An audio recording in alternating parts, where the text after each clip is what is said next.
What do people want more than anything else? Money, fame, power, or the age-old ideal of true love? For centuries, the pursuit of love has been a theme that fascinates us and motivates us in many areas of our life. Books, films, and music help to fuel this idea that everyone is somewhat incomplete until they find that one special person that makes them whole. But this idea of love being the ultimate goal is a relatively modern concept. As recently as the early 20th century, relationships and love were often mutually exclusive occurrences, whilst now it seems to have become a basic expectation. Aaron from Hull has had mixed experiences with online dating. Hi, I'm Aaron. I'm recently turned 22 and I use the social media app Tinder. I've been using Tinder since my last breakup, which was probably about 6 or 7 months ago now. I just wanted to get to know some new people. It's a good way to get out of your already set friend circle. I could use it as a platform to find friends, I think. Yeah, but I use it primarily for finding dates.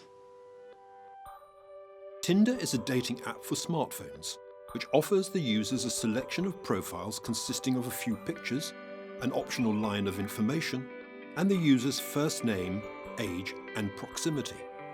The user is then asked to swipe right if they like the person, and to swipe left if they're not interested. If both users swipe right to one another, they become a match, and are then invited to talk to one another, and the rest is up to them. Sophie is from Shropshire and studies media at university. She met her current boyfriend on the dating app Tinder. My name is Sophie, I'm 20 and I've been with my boyfriend on I met through Tinder for nearly 6 months. I've been on Tinder for about a month, just nothing, just playful, not really looking for anything. I was like, yeah, they're fit. I like them, and just started talking to him, and we were speaking for a couple of weeks, got his number, started chatting to him, and it's basically and then it just progressed from there, really. Although the rewards of online dating can be plentiful, there is also a large element of risk involved. I'd make your own way there or get someone to drop you off. I even, with my friends, said, do you want to go to the cinema? And I'll be next door in the restaurant, so if something happens, I can come meet you. Just a safety thing like that. It sounds weird, but it is a safe thing. You don't want to get into a situation you don't want to be in. The UK's online dating industry is estimated to be worth £300 million a year. And according to the Online Dating Association, over 25% of new relationships now start online. So what is the appeal of taking the pursuit for love online? Guy works in tech support in Huntingdon. He has had some humorous experiences with the dating sites Plenty of Fish and Tinder. My name's Guy Smith, I'm 24, and my experience with online dating has been weird, would be the best way to summarise it. It's almost kind of a social experiment. Weird, not entirely successful, but then I wasn't really looking for it to be a successful experience. But interesting, yeah. No harm done, but interesting.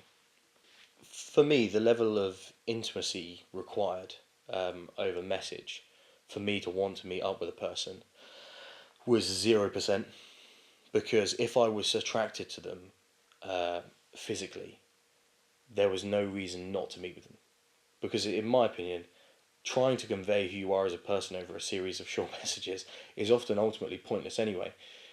The thing where it's quite interesting is that you're meeting with someone who, if you're a guy like myself, and not particularly a small guy either, who you are far bigger and far stronger with, and quite frankly, it's crazy sometimes when a girl will turn around and say, cool, let's meet for a drink.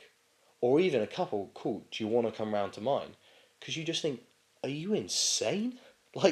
I'm huge compared to you. You've got to be bloody mental to let me in your house. Or just to randomly go, yeah, let's meet up for a drink anywhere. And, you know, it reminds me, I was watching a comedian the other day who said the number one threat geographically, you know, all over the world, historically, internationally, to women is men. You know, it's this idea of, you know, oh, what are we going to do? Where are we going to go on our date? And I was like, I don't know, to your death, statistically. You know, it's fucking insane that we would go together and just randomly meet after one or two messages. So for me, I always used how quick they were happy to meet me as an indicator of how insane they were. So the people who I'd spoken to more, I generally thought, we're probably going to get along a bit better because you've probably got more of a brain on you. Those people who were just like, yeah, let's meet up straight away. There's an argument to be made for spontaneity, but it's probably not a good one. David is a freelance photographer and student from Lincolnshire. I met my wife on a website called Omegle. It's where you get linked with people around the world randomly, webcam chat. There's a lot of not suitable stuff on there, I guess I would say, but generally it was originally designed for people to go on and have a conversation.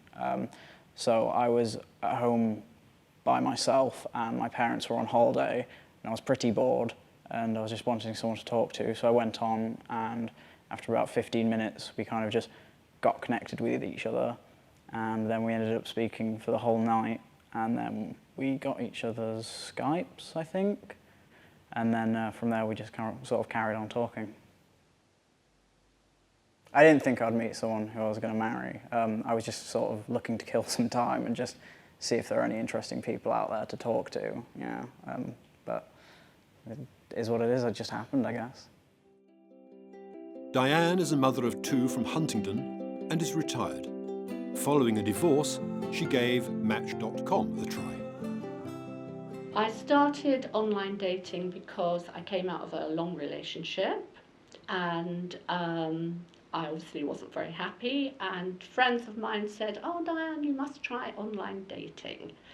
So I gave it a whirl, but I wasn't really sure about it, but I did persevere for several months. I think people who haven't tried online dating probably are a bit suspicious of it, particularly if they're still married, because they don't know what life is as a single person at, say, 50, 60. So I think unless you've tried something, you perhaps are a bit sceptical, because all you hear are bad stories about it, but it's not all bad. Lottie and Ali are housemates who go to the University of Lincoln. They have both dabbled with the app Tinder. I chose Tinder because it's free, basically. I'm a student being all that, so. It seems to be the new thing at the moment, doesn't it? So everybody's getting on it. I just followed because everyone else was using it, so I thought I'd get involved. For some people, online dating carries a certain stigma. Doesn't really matter to me where I met them, sort of.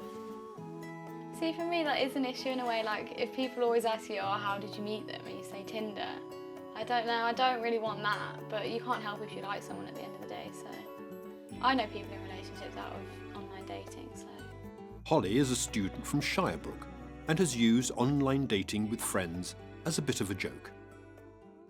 I didn't actually want to use Tinder in the first place, but I was with friends who were already using it, and I suppose I downloaded it for a joke because I was with them, and then it's only something that I would actually use when I was with friends.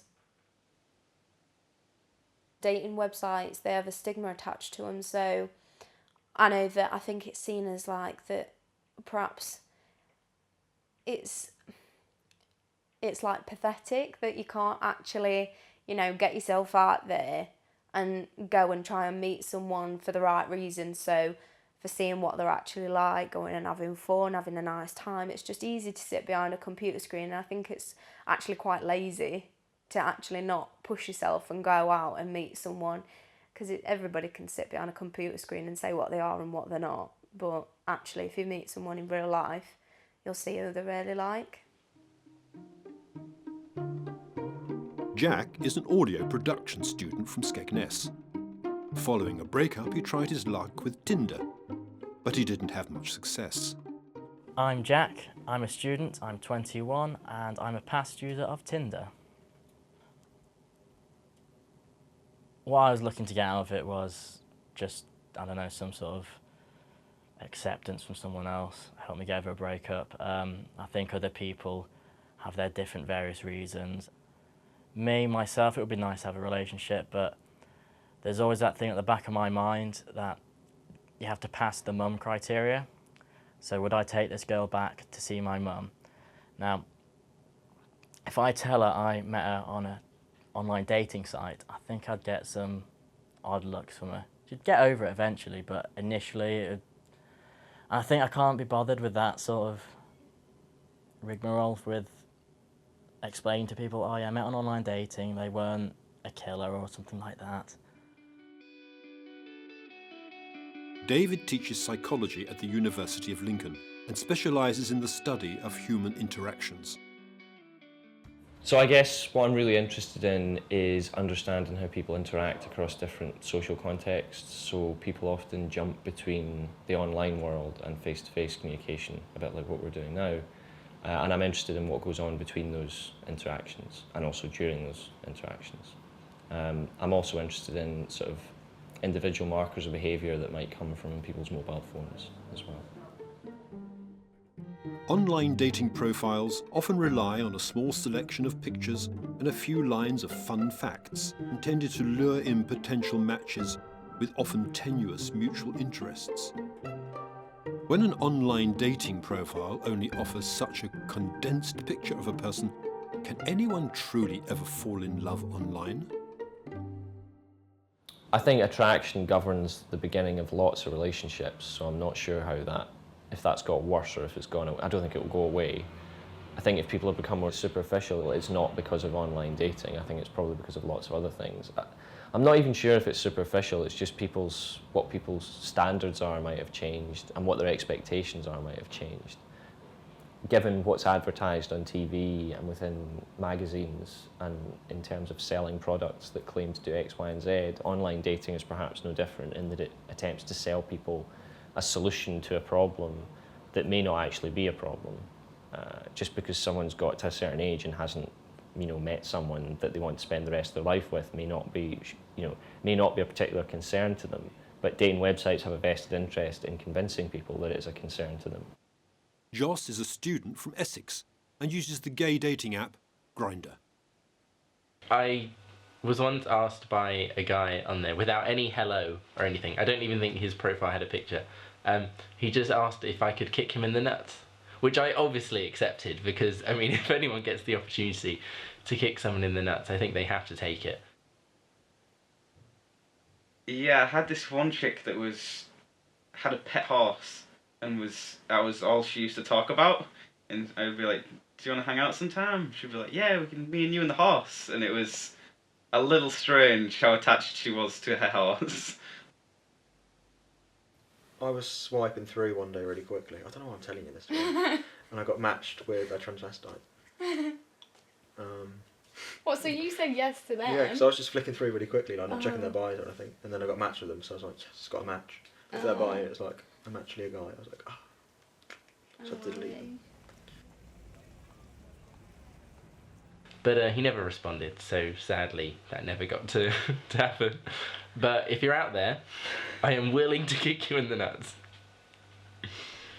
Any unusual experiences? I think that I probably was the unusual experience because I didn't really take it that seriously.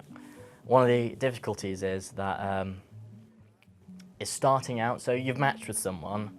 Well, hi, hello, how are you? What do you do?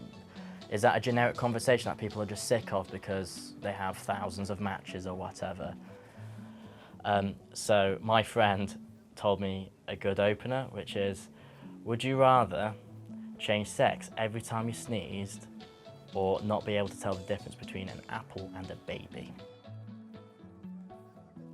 I think the best way to start an online conversation with someone that you've never met before is to discuss the summer job that you had working for the Italian mafia in the criminal underworld, because no one expects it. You could make it really funny. If you open with something generic and boring, it's generic and it's boring. If you open with something sincere or self-deprecating, even if it's a funny joke at your own expense, you either are dealing with someone who sees that as endearing but in the most negative of ways, or doesn't find it funny at all because they think you have a lack of confidence.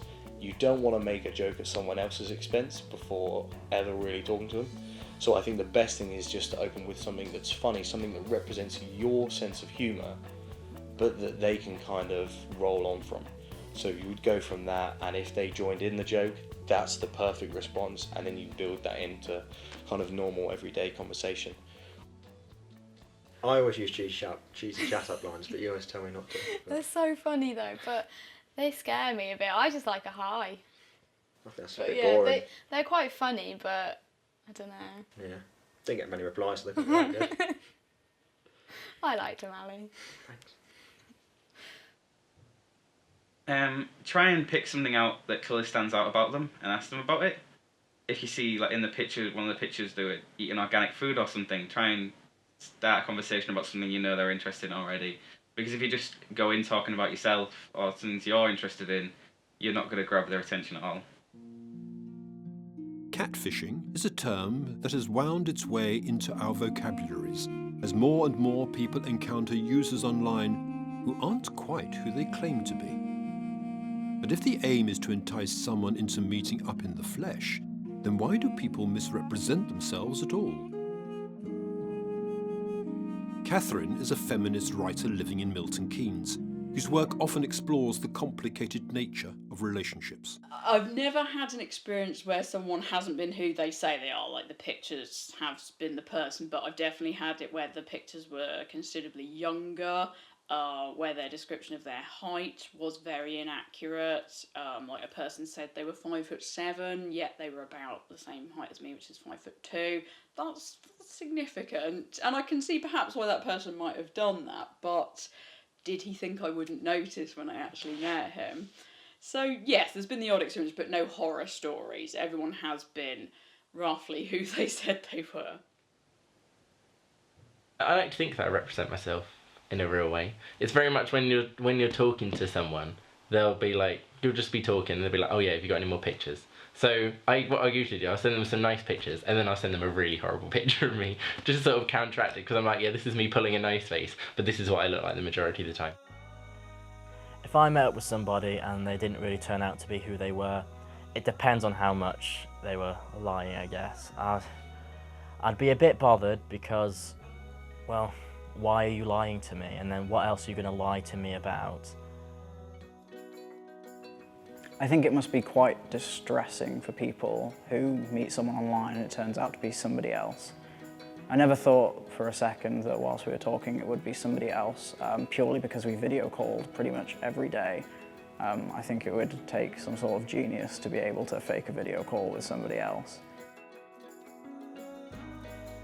I found that men generally were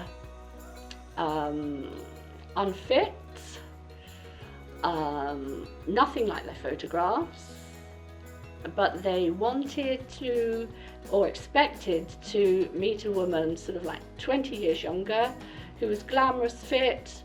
I'm not saying I am, but they think that they are worthy of someone much better than they actually are. I think people probably misrepresent themselves online because it gives them a better chance of meeting someone. They put a photo that's completely unlike them in real life because I suppose they're hoping that when they do meet up with someone that their personality might shine through, and when otherwise, you know, a true photograph wouldn't have worked for them. There's various grades of misrepresentation, and I would compare it to a job CV. There's bits of information you could hide or kind of airbrush a little bit, in the same way that someone might airbrush a pimple in a photo, which is not a permanent feature anyway, so you could sort of say, well, that's just hiding a bit of the truth. But if someone's gone to town and completely changed their photo on Photoshop extensively, and there's agencies that you can pay to do that, then that might be viewed as a greater misrepresentation, in the same way that you could totally edit your CV to include jobs that you'd never had. I think as the internet's developed as a social tool, It's perhaps less likely now that people misrepresent themselves on traditional social networking sites like things like Facebook, because most people on Facebook also know the people that they're friends with on Facebook. Whereas years ago with things like MySpace, your network consisted of many people who you may have never met.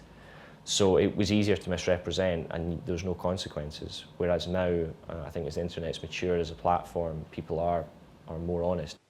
Just a kind of a basic life philosophy level, it feels wrong for me. I feel like almost if you can't find someone by just going out there and meeting someone, you probably shouldn't have anyone, which is as brutal as that sounds. I feel like if I can't meet someone from face-to-face interaction, I probably should die alone because I'm probably a dick. Before online dating, we had personal ads in newspapers. Before that, one had to wait for an introduction to a potential mate through a mutual acquaintance. If dating etiquette has been through so many changes in the past, then what does the future hold for the online dating world? I think there is a tendency to romanticise the past, to imagine that in the old days people just judged each other on their personality and the beauty of their character and didn't care about looks, but I don't think the human race would have survived if we were not interested in physical appearances and sexual attraction. I think technology makes it easier for us to be more honest about that, and that's not necessarily a bad thing.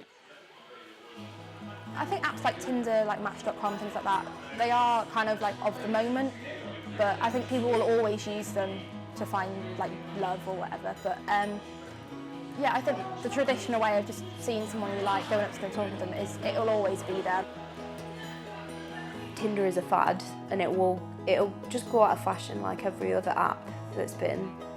So I don't really think it will change much. I think online dating, you know, like to use Facebook as an example, has been around for a long time, and it doesn't. I'm not convinced it's going to disappear. Lonely Hearts columns in newspapers are still around, even though most people would think, well, why are you using those? Because there's the internet. So I don't think it's going to disappear. Whether it keeps the current format, I'm not so sure. Things like Tinder seem to be almost making it quicker.